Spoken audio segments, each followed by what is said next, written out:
ano po sa macro perspective po muna nito pong ito pong 2025 national budget, ito pong GAA natin. Ano po ang inyo pong pangitain po dito sa usapin po ng pakinabang ng ating mga mamamayan?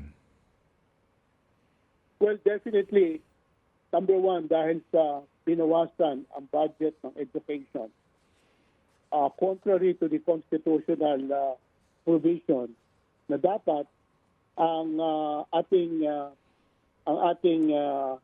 constitution, the budget shall assign the highest budgetary priority to education. Hindi po nangyari ito. So, ibig sabihin ito, there will be less classroom, less hospital beds, less ability of the Filipino students to come out of being one of the worst in mathematics, in science, and in reading. Nandun po tayo sa baba. Pangalawa, napakahina po ng ating opportunity para po matugunan din yung tinatawag nating pandemic deficit.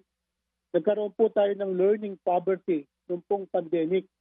Ang marami pong eskwelahan ang nagsarado ang eskwelahan, nag-remote learning, ngunit dahil sa walang libro, walang internet, wala pong gadget ang ating mga estudyante, bumagsak po ang kalidad ng ating mga estudyante. Sana po, noong 2024, 2025, nabigyan ng higit na paukulang pondo ang ating educational sector para po maipataas ang antas ng kalidad ng ating mga estudyante. Pangalawa, doon po sa health, zinero out ang subsidy ng gobyerno doon po sa PhilHealth dahil po sila'y naniniwala na may reserve fund or surplus fund ang PhilHealth. Hindi po totoo ito.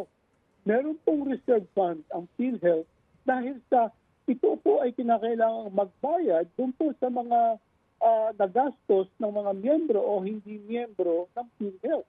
Number one. Number two, hindi pa po lahat ng Pilipino ay covered ng PhilHealth.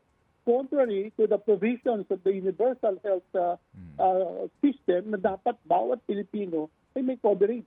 And number three, dapat po na ipataas din yung coverage ng iba't ibang health issues. Ngayon, 44% po ng bill, hospital bills or even higher, ay kinakailangan out of pocket ng mga Pilipino. So kung tinamaan po ang budget dahil sa binawasan ng health, binawasan ng education, mas mababa po ang kapasidad ng ating labor force in the future. Anong klaseng labor force ang ating aasahan? Mahina ang kalidad ng education, hindi malusog ang ating mga kababayan. Anong klaseng leadership in the next 10 to 20 years? Anong klaseng labor force sa pribado at sa publikong sektor ang ating maaasahan? Gusto po natin lumago ang ating ekonomiya. Subalit kagaya ng experience ng ibang bansa, kapag ang kalidad ng kanilang labor force ay mataas, malusog at mahusay ang disposisyon, mas mataas din po at sustainable ang kalidad ng kanilang economic growth.